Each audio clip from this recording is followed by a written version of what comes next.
Welcome to The Economy Magazine. I'm Benjamin Chong Alfares.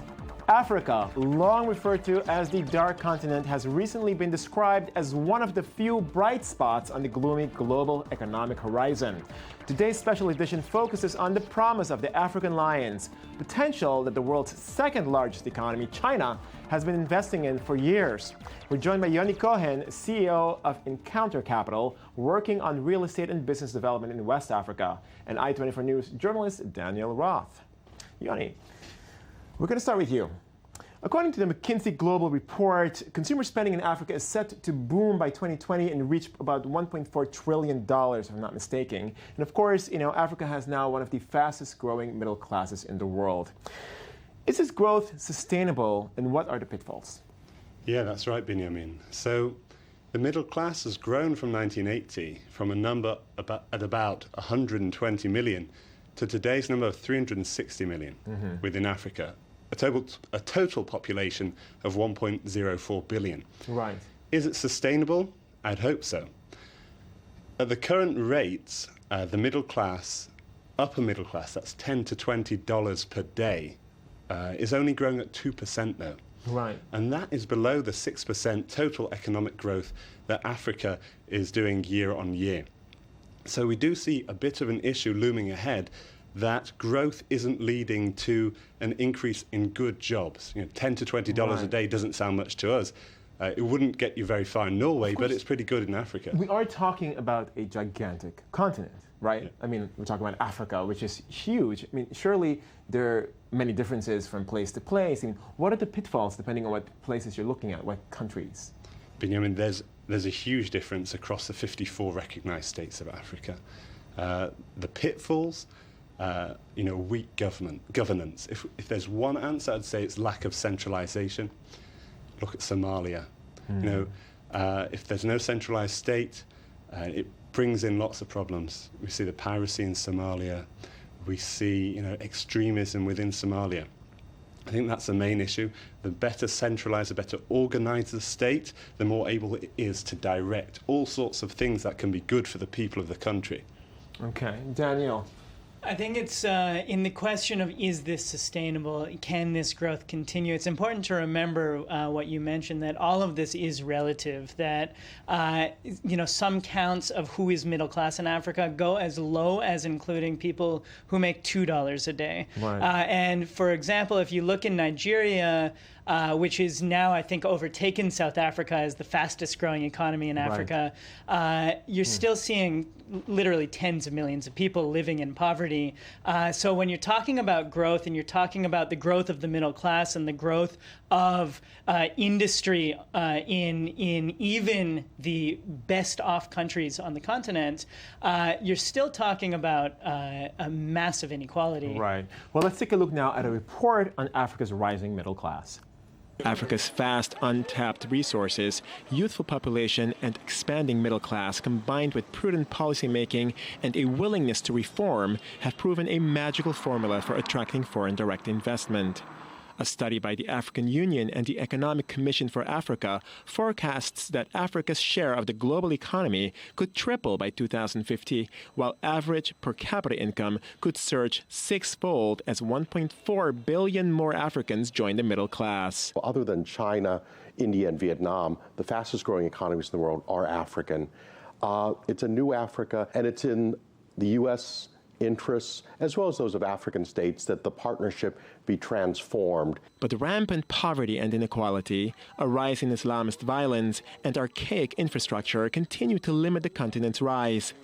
The worst ever outbreak of the Ebola virus in Guinea, Liberia, and Sierra Leone, which has claimed more than 800 lives since March, has underscored West Africa's healthcare deficiencies. And the presence of Islamist groups such as Boko Haram in northern Nigeria, the Shabab in East Africa, and Al-Qaeda in the Maghreb and parts of the Sahel region constrains economic development. We all agree that peace and stability is indeed a necessary precondition for sustained economic growth and development. The lack of sustainable and predictable financing and logistical support to AU peace support operations has been a major obstacle for the peace in its efforts to resolve conflicts. Though the IMF forecasts 5.4% growth for sub-Saharan economies in 2014 and 5.8% in 2015, about 72% of sub-Saharan Africa's population still lives in poverty. For now, African nations are likely to show varying degrees of progress based on how they deal with security and governance challenges, with both winners and chronic failures. So, will we see the middle class grow across Africa? It's a country by country story. On a general Pan-African basis, I'd say yes. Last year, the World Bank reported that 70% of sub-Saharan African countries were making at least one strongly positive business reform. So, and it's all the countries together act as a network. More and more so, Africa is becoming more integrated, and they help each other. They trade with each other. So these African lines, so to speak, that we discussed earlier, are really kind of pulling the lion cubs? Well, to an extent, we see Morocco and Gabon, for instance, have recently signed a $2.3 billion deal to integrate Gabon's gas, Morocco's phosphate, and work together on that. Now that's interesting, because when we say African lines, we generally refer to the sub-Saharan African countries. And you just mentioned Morocco. To what extent is there actually integration, so to speak, or connection, communication between Northern Africa and sub-Saharan Africa? I mean, the King of Morocco has recently been on a tour of Africa, so building trade, building connections. So I think the integration is growing continually. We do generally think of Northern Africa as part of the Middle East, in terms of income bracket, in terms of the style of economy. But of EMEA also, and of course, Europe, the Middle East, the Mediterranean. I mean, there's a lot more opportunities there for the North African countries. In terms of inequality, you know, if we're talking about the middle class growing and talk about these economies, you know, booming, so to speak, I mean, at what cost? Well, so this is the big question again: is to what extent, you know, we see these numbers in the millions and hundreds of millions in terms of the middle class across the continent. To what extent are these numbers exaggerated? To what extent is it middle class in relation to abject poverty? You know, when we say middle class, we tend to think of white picket fences and suburbs. Here we're talking, as you mentioned, the top you're talking about is $20 a day, which can be a big deal in some economies, but you're not talking about the same kind of comfort that many of our viewers may be thinking about. Right. And you know, when you're thinking about the growth of the continent, you got to think about the reality on the ground. Right. Well, let's shift our focus now to business technology. Growth in business technology across the continent is leading the way in the continent's rise. Let's take a look now at an example of African development. In this ordinary-looking office in the Nigerian city of Lagos, young entrepreneurs are working to create a gaming revolution. Until now, Africa's video game market hasn't figured on the global stage, but within just 18 months, the team here at Kaluya have created 70 online games whose popularity reaches well beyond Nigeria's borders. Somebody comes in, remembers something he saw somewhere or outside, we discuss it, we put it in a game. So it happens. The idea can come from anywhere. And sometimes we also look at games that are very popular across the world and say, okay, look at this game. Why is it popular? We try to learn from it and see how we can, you know, apply that in our games, or even do an African version of that same game. Kaluya, meaning action in the Igbo language of southern Nigeria, started with an initial investment of $250,000 and is now worth around $2 million, employing a dozen people. With 400,000 downloads over the last year and a half, its popularity lies in the simplicity of its games. What I like in Nigeria video games is, one, the local content, okay, because it tends to give you that everyday feel. For example, the Okada hustle. You know, it tells you how you ride on your bike, trying to avoid so many obstacles on your way home or on your way to work. Two, it's very simple. All you need to do is gain as much coins as possible and avoid the obstacles. But Kaluya aren't alone and need to score points against main competitor Malio, another young firm founded just 2 years ago.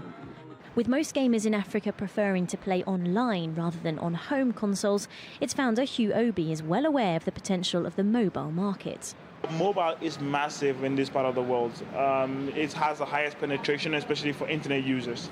And we are exporting a lot of our games onto mobile. With 100 million people using mobile phones in the African nation, cracking Nigeria's mobile phones games market would be a very good game to win.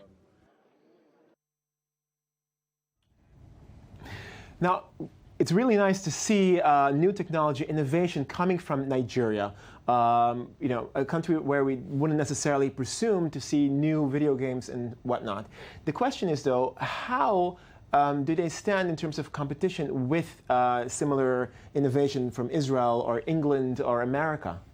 In terms of Nigeria, there is a lot of innovation going on there and a lot of fun going on there in terms of these type of games. Right. But when you think of innovation, when you hear Africa, you really think of Kenya. For instance, IBM have recently opened a research facility just outside Nairobi in Kenya. General Electric have opened what they call garages, which is kind of small labs to test proprietary technology. Right. So really serious cutting-edge technology is being, proprietary technology is being generated in Kenya. And the government is helping, it's trying to create an ecosystem for that. Okay. What have you seen in this regard, Daniel? I think one of the issues at play here, there's a lot of great stuff coming. There's, for example, the educational Facebook. It's a social network surrounding educational issues in education called Obami. This is just one example, 24/7 money management app coming out of Africa. There's a lot of examples of really great stuff coming out of Africa, but the issue that I think that they're facing as a continent that they've been facing for perhaps hundreds of years is these huge multinational corporations coming in and without strong enough government, something you mentioned early on in the show, without strong enough regulations, they can essentially do whatever they want. They can push little guys around. They can do what they will with startups, buy them or throw them out. They have the power. So there's a real still, even though there's this kind of undercurrent of startups and innovation, the power that we can say historic colonialism still has on the continent is still there.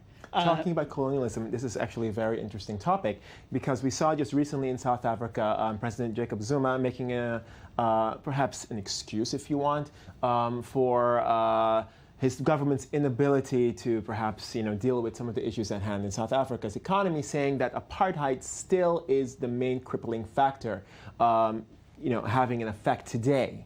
On the economy and causing a lot of the troubles. To what extent is colonialism still an issue in Africa? To what extent do you still feel the shadow of the colonialism on the economy in Africa? Well, if I may just refer back to Daniel's point, I would say that the beauty of high tech is that you're investing in people. You're investing in their innovative skills.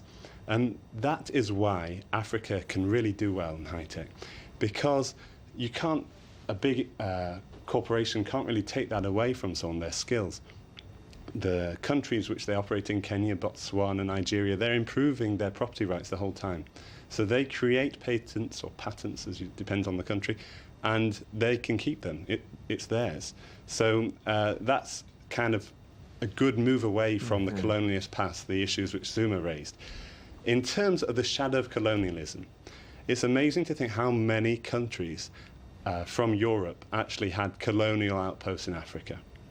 And they all did different things. Belgium in Congo was known for its brutality. The free state of Congo, where King Leopold II was free to do whatever he wished. And perhaps differently, the British generally tried to impose indirect rule, using local chiefs to fulfill their will. But the key issue here is that colonialism was primarily about extractive institutions. It wasn't about bringing democracy and improving people's lives in Africa. It was about taking value and bringing it to the European states. Now, independence came to a lot of African countries in the 50s and 60s. And how were they supposed to suddenly become these fantastic democratic states? They had the relics, all the extractive institutions were still there, the ways of doing business. So it has left a huge shadow, which a lot of African countries are doing very well to come out of. Okay. No, yeah. Yeah, no, I would only add that that in today's world, the kind of neoliberal framework that we see of, as you mentioned at the beginning, China, for example, investing in Africa, we can see that as investing, or we can see that as extraction. We can see the U.S. involvement in Africa as the same sort of thing, that the deregulation of institutions is a continuation of these kinds of policies. And that's, I think, the biggest hurdle for Africa to cover. Well, thanks very much, Daniel Roth, i24 News reporter, and Mr. Yoni Cohen, CEO of Encounter Capital. Thank you very much for joining us for this Africa special. I'm Benjamin Chong Alfares. Thanks for watching, and be sure to join us again tomorrow.